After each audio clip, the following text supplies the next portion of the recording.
오늘 나눌 말씀은 지난주에 이어서 계속해서 시편 119편 41절에서 48절의 내용입니다. 다 같이 다시 한 번 더 읽도록 하겠습니다.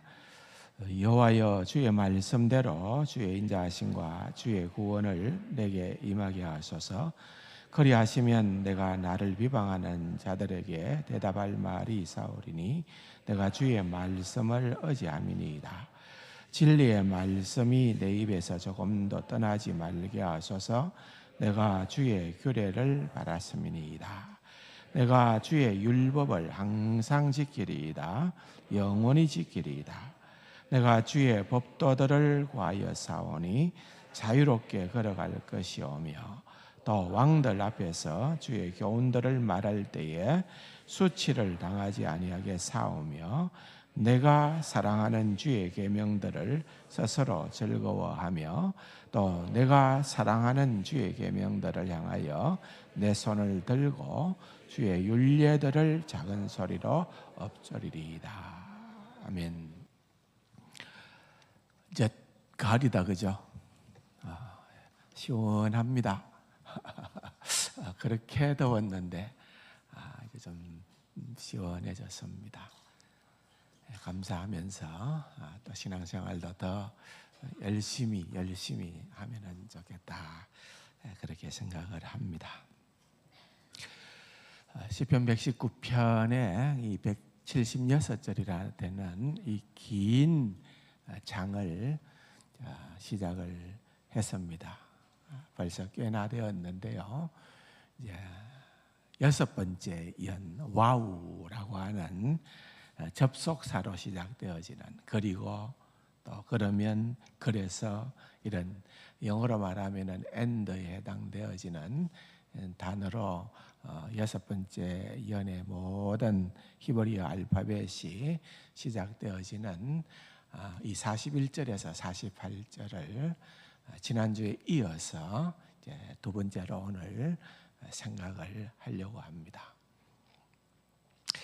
43절 하반절에 보니까 이런 표현이 등장을 합니다. 내가 주의 규례를 받았다, 그렇게 시인은 고백을 하고 있죠.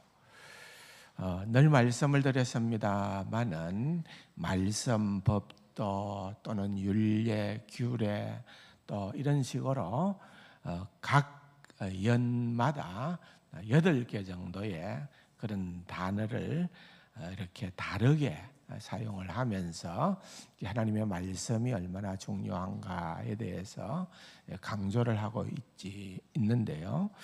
그 가운데에서도 또 그렇게 달리 사용하는 데는 나름 또 담겨 있는 의미가 있다는 거죠. 그래서 그 규례라고 하는 이 단어는 미스팟이라고 하는 히브리 단어인데, 미스파트라는 이 단어는 어떤 의미에서는 이제 판결이라는 거예요. 판결, 재판장의 판결이라고 하는 의미가 담겨 있는 거예요.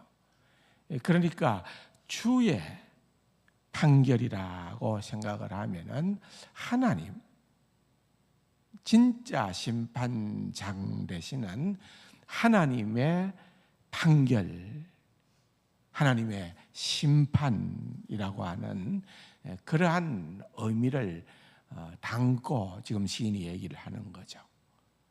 그러면은 또 와닿는 느낌이 분명히 다릅니다. 왜냐하면은 여러분, 우리는 다 부족하잖아요.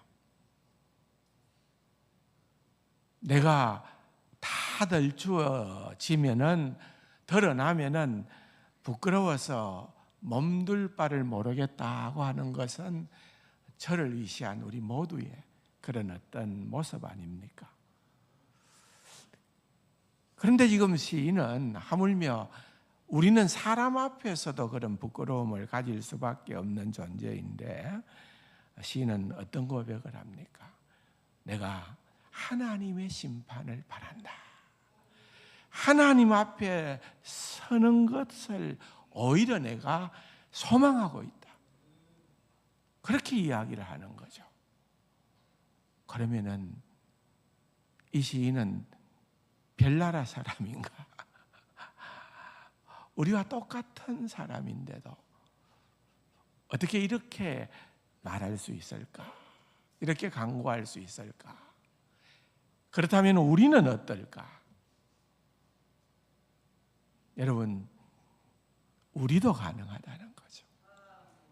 우리도 이렇게 얘기할 수 있는 그 근거는 우리가 가지고 있는 의로움이 아니라 우리에게 베푸신 하나님의 인자하심 때문에 그렇다는 거죠. 그리스도 예수 안에서 우리는 그렇게 하나님 앞으로 강하고 담대하게 나갈 수 있는 그 은혜가 시인도 마찬가지고 우리에게도 동일하게 주어져 있다는 거죠. 놀라운 사실은 어떤 의미에서는 아직 오지는 않았지만 구약의 이 시인은 앞으로 장차 오실 우리의 모든 죄의 문제를 해결해 주시는 메시아 되시는 구세주 되시는 우리 주 예수 그리스도를 멀리 바라보았다는 그런 의미가 들어 있다고 해도 과언하는 거예요. 그 예수님 때문에 그 예수 그리스도로 말미암아 우리에게는 부끄러운 우리지만은 정말 허물 많은 우리지만은 하나님 앞에 하나님의 심판 앞에 내 모든 죄와 형벌과 그 모든 저주가 우리 주 예수 그리스도로 말미암아 소멸되었다는 확실한 믿음으로 말미암아 나아갈 수 있는 그런 우리의 모습이라 그것입니다. 이게 복음이라는 거죠. 그래서 그는 시인은 감히 내가 주의 판결을 받았다 그렇게 말하는 것입니다. 이런 하나님의 늘 말씀을 드립니다마는 인자하심, 언약적 사랑, 하나님의 그 헤세드에 대한 그러한 믿음이 너무나도 이 시인에게는 간절히 있었기 때문에 그 하나님의 은혜가 뭔지를 알았기 때문에 그 은혜라는 것은 도무지 받을 수 없는 그러한 우리지만은 자격이 없지만은 그리스도 예수 안에서 우리에게 부어지는 바 그것이 뭔지를 안다는 거죠.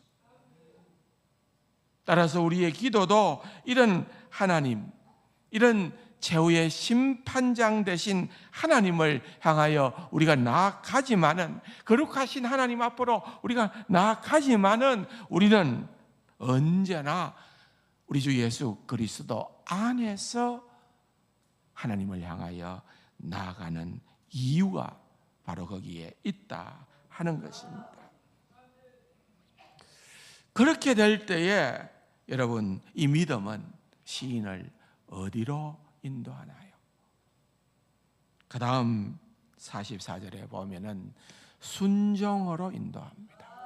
순종으로. 내가 주의 율법을 항상 지키리이다. 영원히 지키리이다. 여러분 놀랍지 않습니까? 항상 영원히 끝까지 지키겠다. 그렇게 얘기를 하는 거예요. 하나님의 은혜를 아는 자, 하나님을 전적으로 신뢰하는 그와 같은 자들에게 있어서는 아무도 예외가 없습니다. 누구도 예외가 없이 그와 같은 자들은 순종을 향하게 되어 있다는 거예요. 그 비밀을 맛보아 알게 된다는 것입니다. 주의 인자하심을 깨달아 알게 된 자가 하나님의 뜻을 거스를까요? 외면할까요? 무관심할까요? 그럴 수 없다는 거예요. 그래서 시인은 나는 순종으로 지키겠다는 것은 말씀 따라 순종하겠다는 거죠. 근데 어떻게 순종하는 거예요? 그것도 그냥 순종이 아니라 항상 순종하겠다. 영원토록 순종하겠다. 놀랍지가 않습니까? 하나님에 대한 무한한 신뢰로 말미암아 그렇게 살고 싶은 거죠. 하나님의 뜻대로 내 인생을 살고 싶은 거죠. 내가 하고 싶은 것도 많고 나의 야망도 많고 내가 이 세상에서 목표하고 있는 것들도 있고 그 수많은 것들도 있지만은 그것보다도 내게 가장 소중한 것, 정말 중요한 것은 그야말로 내가 이 모든 것들을 다 내려놓고서라도 나는 주의 율례의 말씀을 항상 지키겠습니다. 영원토록 지키겠습니다. 그렇게 순종하며 나아가는 주님께서 은혜를 베풀어 주소서. 내가 주님의 그 놀라운 헤세드, 그의 인자하심을 의지하여서 주님, 나는 주의 율법을 항상 지키고 내가 영원토록 지키겠습니다. 마가복음 13장 13절에 보면은 주님께서 또 너희가 내 이름으로 말미암아 모든 사람에게 미움을 받을 것이나 끝까지 견디는 자는 구원을 받으리라. 끝까지 견디는 자, 끝까지 견디는 자. 우리 능력이 아니죠. 주님의 인자하심이 부어질 때에 우리는 어떠한 장애물이 있다 하더라도, 어떠한 원치 않는 그러한 상황이 나에게 주어진다 하더라도 여러분, 우리는 포기하지 않는 거죠. 하다가 그만두는 게 없다는 거죠. 끝까지 순종하는 그 주님의 이 말씀에 대한 시인의 대답이라고도 볼 수가 있는 거죠. 그래요, 주님, 저는 주님의 율법을, 저 사람들은 나를 이렇게 하지만은 나는 항상 율법을 지키겠습니다. 영원토록 지키겠습니다. 그렇게 얘기를 하는 거죠. 그리고 여섯 번째 연에서 가장 중요 구절로 들어갑니다. 45절이죠. 다 같이 한 번 더 읽어볼까요? 내가 주의 법도들을 구하여 사오니 자유롭게 걸어갈 것이며. 여러분, 자유롭게 걸어간다라고 하는, 내가 이렇게 할 때에 자유롭게 걸어간다라고 하는 말은 지금 시인이 처한 형편은 자유롭지 못하다는 거죠. 자유롭고 싶다는 거죠. 여러분들은 얼마나 자유로우세요? 여러분은 얼마나 자유로우세요?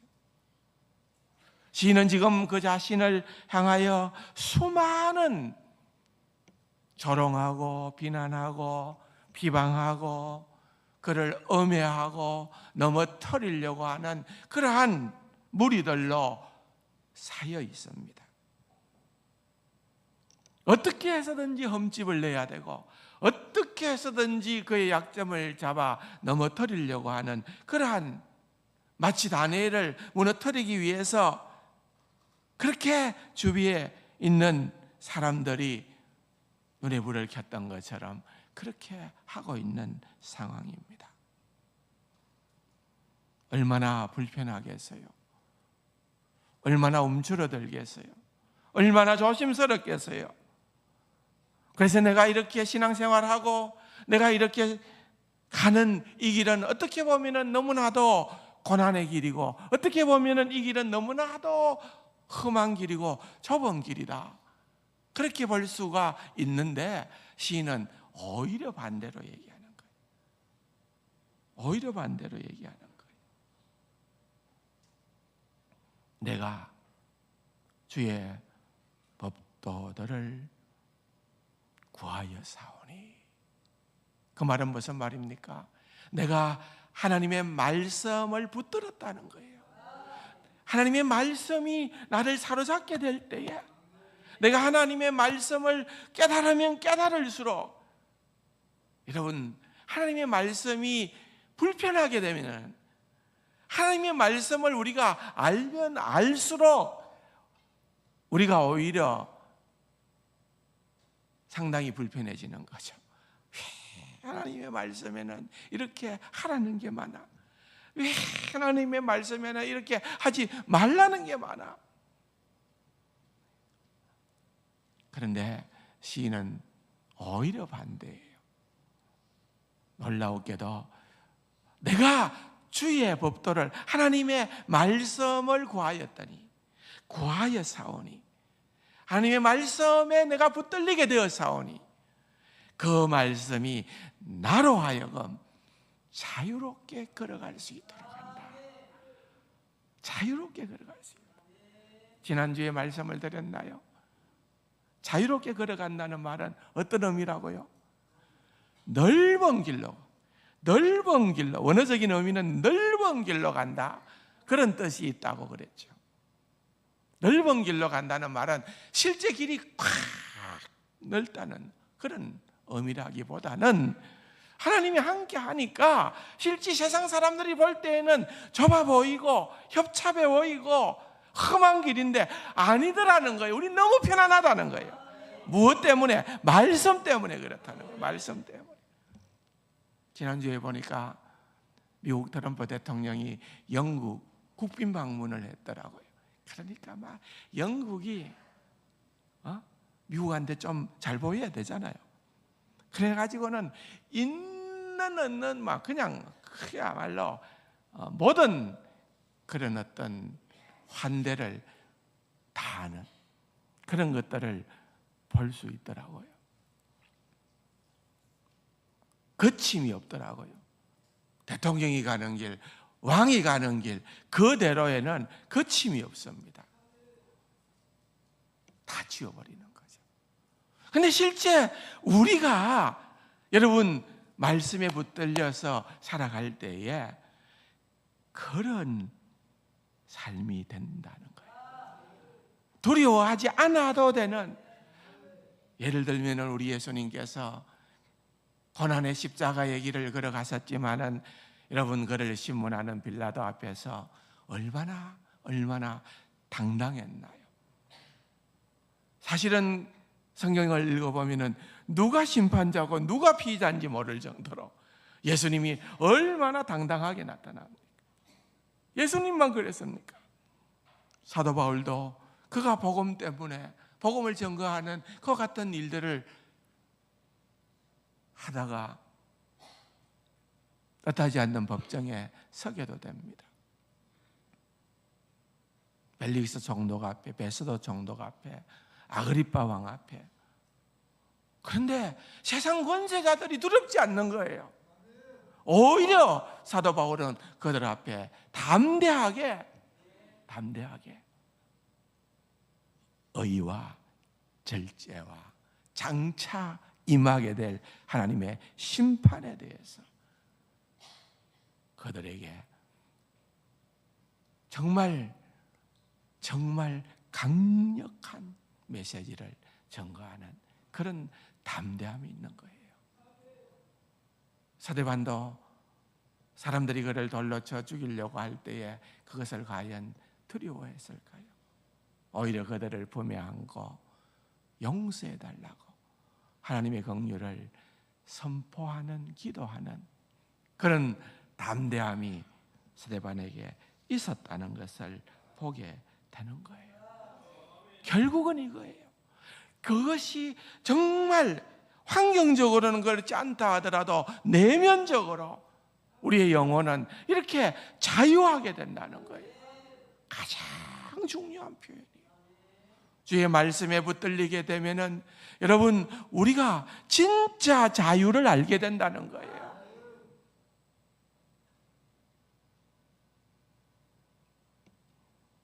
시편 119편의 말씀에 나오는 하나님의 말씀이라는 것은 제가 여러 차례 말씀드렸는데 그것은 곧 하나님으로 바꾸어도 전혀 이상하지 않다, 어색하지 않다 그랬어요. 내가 주의 말씀을 사랑합니다. 그 말은 내가 곧 하나님을 사랑합니다. 그 말이라는 거죠. 인격적인 사랑을 의미하는 것입니다. 여러분, 주님을 사랑하고 사랑하게 되어지는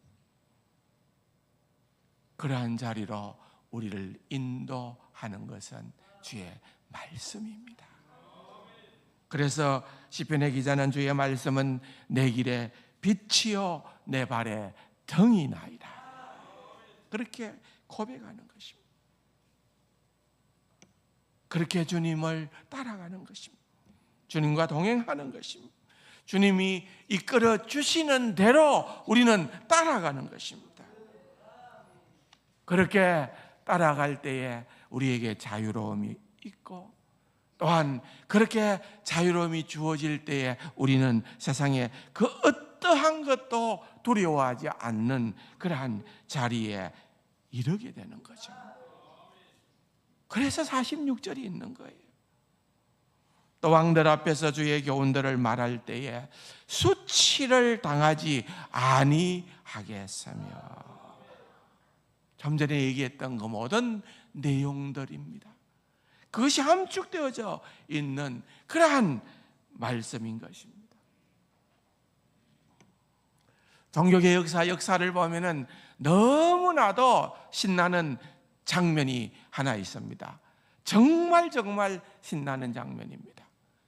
그 장면이 어떤 장면인가 하면은, 종교개혁이 마틴 루터가 1517년에 했잖아요. 몇 년 뒤 1521년에 이 종교개혁의 불길이 막 정말 걷잡을 수 없이 그렇게 확산되어지니까 여러분, 당황했던 그 당시에 종교 지도자들과 또한 신성 로마 제국 황제, 당시에 칼 5세였습니다. 브롬스라고 하는 곳에 하나의 심판을 위한 회의를 소집을 했습니다. 그 회의에는 황제를 위시해서, 칼 대제를 위시해서, 거기에는 뭐 종교 지도자들, 뭐 주교들을 할 것 없이 종교 지도자들도 있고, 거기에 제후들도 있고, 모든 실력자들, 능력자들, 권세가들은 다 모였습니다. 거기에 초라한 모습을 하고 있는 마틴 루터가 불려오게 됩니다. 그리고 그들은 압박하듯이 두 가지 질문을 던집니다. 하나는 마틴 루터 앞에다가 많은 서적들을 쌓아놓았습니다. 그 서적은 다른 것이 아니라 하나님의 말씀을 밝히 설명하는 마틴 루터의 책들이었습니다. 이 첫 번째 질문은, 이 책들은 네가 선 책인 것을 인정하느냐는 거예요. 인정한다는 그 말을 하는 순간에 불온 서적, 사람들을 미혹해하는 그러한 책을 쓴 장본인으로 간주하여서 죽이려고 하는 거죠. 인정하느냐. 근데 인정한다 하더라도 살 수 있는 두 번째 질문을 주는 거예요. 두 번째 질문은 뭔가 하면은, 그렇다고 하면은 그대는 이 책에서 쓴 그 모든 네가 주장하는 그 내용을 철회할 의사가 있는가? 두 가지 질문을 던진 거예요. 마틴 루터는 첫 번째 질문에 대해서는 적시로 이 책은 내가 쓴 책이라고 인정을 했습니다. 이제 죽을 수밖에 없는 상황으로 가는 거죠. 둘째 질문을 대답하기 위해서 그가 요청을 합니다. 나에게 단 하루의 시간을 달라. 그 이튿날 마틴 루터는 다시 그 자리에 가서 그가 유명한 선언을 하게 됩니다. 이런 내용입니다. 성경의 증거와 명백한 이성에 비추어 나의 유죄가 증명되지 않는 이상 나는 교황들과 교회 회의의 권위를 인정하지 않겠습니다.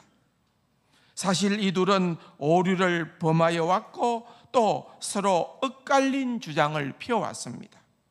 내 양심은 하나님의 말씀에 사로잡혀 있습니다. 나는 아무것도 철회할 수 없고 또 그럴 생각도 없습니다.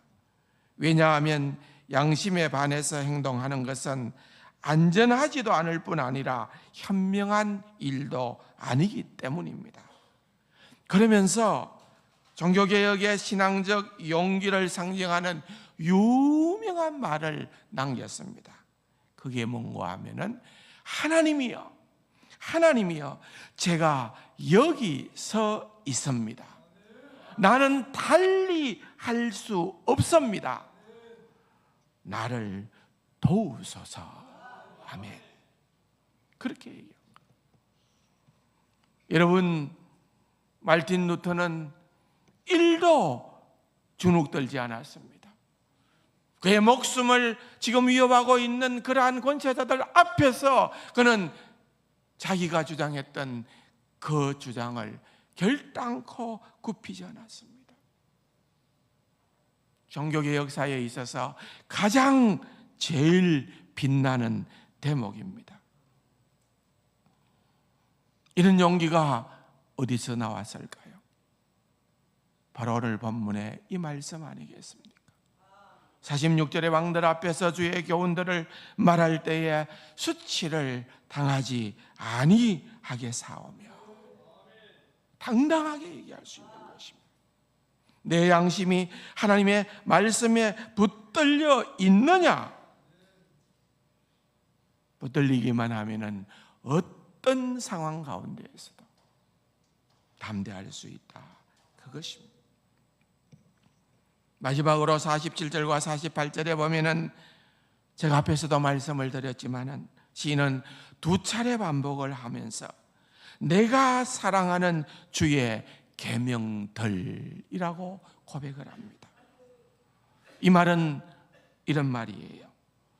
나 주님을 사랑합니다. 주님의 계명을 사랑하는 게 아니라 내가 주님을 사랑합니다. 이런 뜻이에요. 왜 그런가 하니까 여러분 세상이 하도 이렇게 되다 보니까 어제도 제가 우리 고정석 선교사님이 앉아 계십니다마는 선교사님하고 얘기를 하는데 선교사님은 미국의 CRC 교단 크리스천 리폼드 그 개혁교단에서 파송받은 선교사님이시거든요. CRC 교단하고 우리 고신하고가 색깔이 굉장히 유사합니다.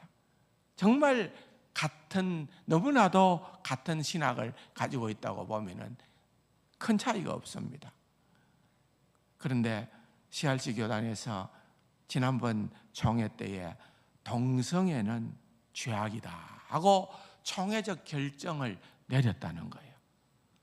여러분 그게 여러분들 생각할 때는 당연한 거 아니가? 이래 생각할는지 모르지만은 우리 한국 교회와 신학교에서는 교단에서는 그거 아직까지는 그렇게 노골적으로 하는 것은 없습니다만 그런데 미국에 있는 정말 메이저급 많은 신학교와 교단에서는 이미 다 넘어간 거예요.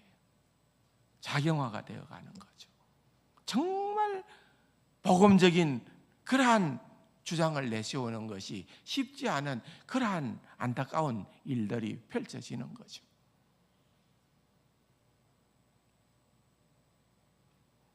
정말 여러분 얼마나 많은 똑똑한 신학자들이 많은지 모릅니다. 그런데 그 사람들은 학문적으로만 성경을 이해하려고 하는 거예요. 그들은 성경 박사입니다. 그럼에도 불구하고 그들은 하나님을 전혀 사랑하지 않습니다. 여러분 시인은 그것을 분리하지를 않아요. 여러분, 이게 우리가 가져야 될 태도라는 거죠. 우리가 가져야 될 태도. 우리는 주의 말씀을 사랑하는 것, 곧 주님을 사랑하는 것이다. 그렇게 우리는 고백을 해야 된다는 것입니다. 여러분, 다윗이 시편 19편에서 고백한 것을 한번 잠시 같이 읽어보면 좋겠어요. 시편 19편 7절 이하에 보면은 11절까지를 한번 보면 좋겠는데요. 다 같이 자막이 나올지 모르겠습니다. 같이 읽어볼까요?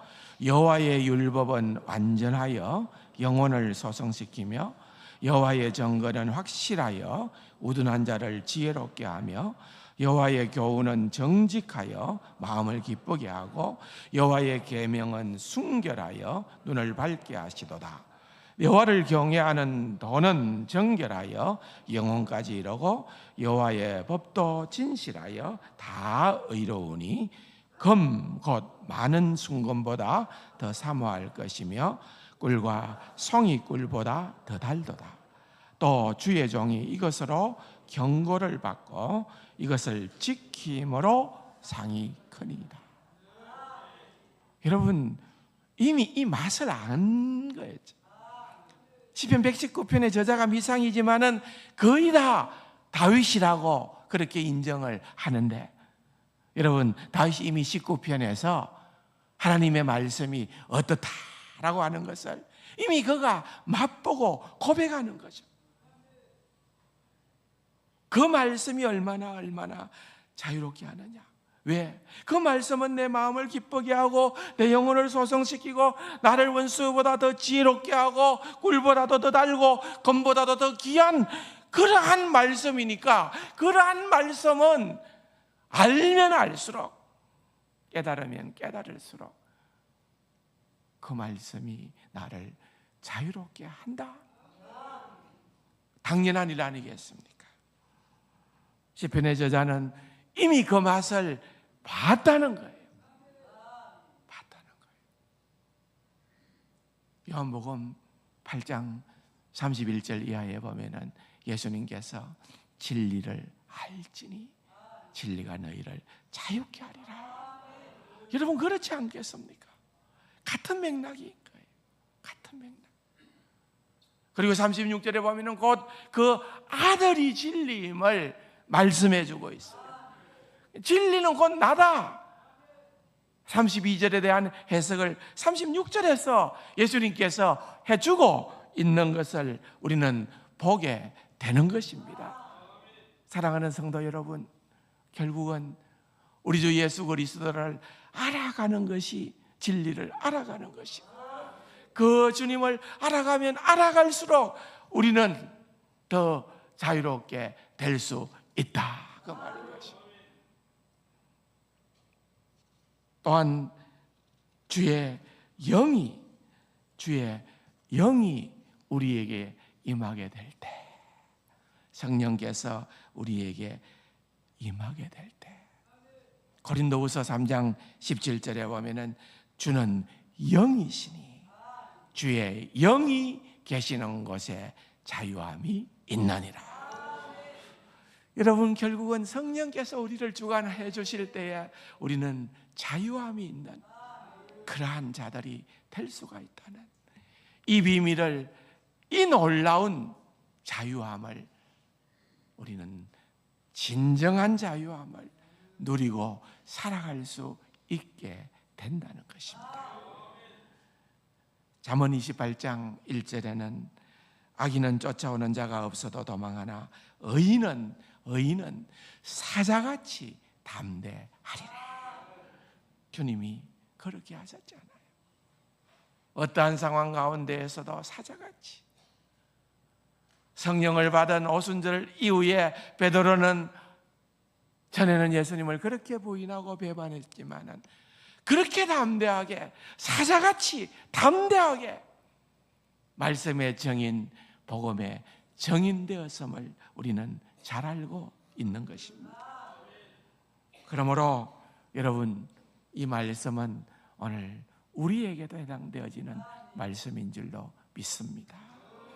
이 세상을 살아가면서 사자같이 우리 주 예수 그리스도와 말씀의 비밀을 받은 자로 사자같이 강하고 담대하게 살아갈 수 있는 저와 여러분들이 될 수 있기를 주님의 이름으로 축원합니다. 좋으신 아버지 하나님, 은혜와 사랑을 감사드립니다. 말씀의 비밀을 더 깊이 알아가며 신이 고백했던, 신이 강구했던 이 모든 비밀이 우리 모두의 비밀이 되게만 하여 주옵소서. 존귀하신 예수님의 이름으로 감사기도 드립니다. 아멘. 예,